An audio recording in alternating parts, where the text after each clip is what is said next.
sekarang kami berada di SMKCS untuk menyambut Hari Remote Raya dan saya Balkis Umairah dan saya Anusha dari TVPSS.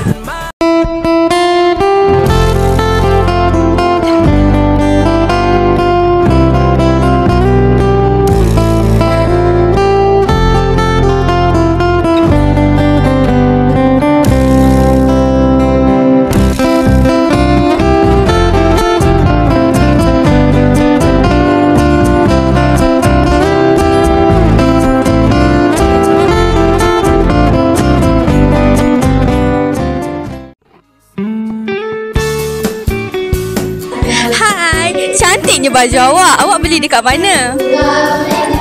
shopping center je lah. Okay. Boleh tak awak review sikit baju awak? Boleh? Okay. Cantiknya.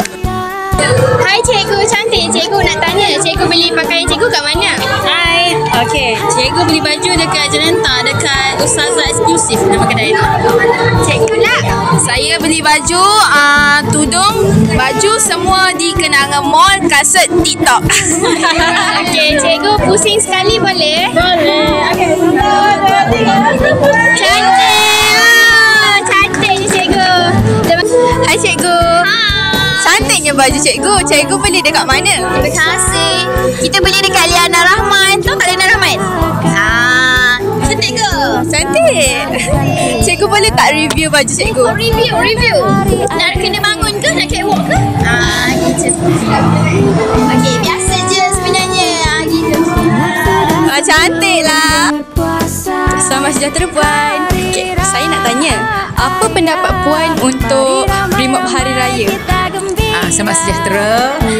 Pada pendapat saya, sangat pentinglah sekolah menyambut program-program seperti ini, iaitu remote hari raya, rancangan integrasi murid untuk perpaduan. Program-program seperti ini, melalui program seperti inilah kita nampak murid-murid ada peluang berkawan dengan kawan-kawan dari berlainan keturunan, agama dan sebagainya.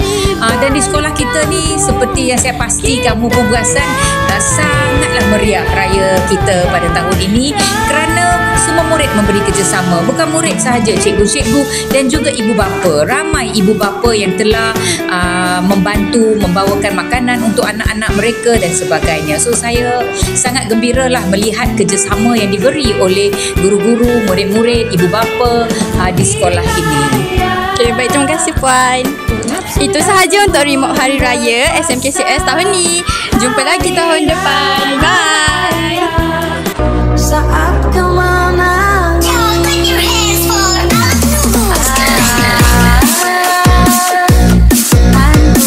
aku jaga.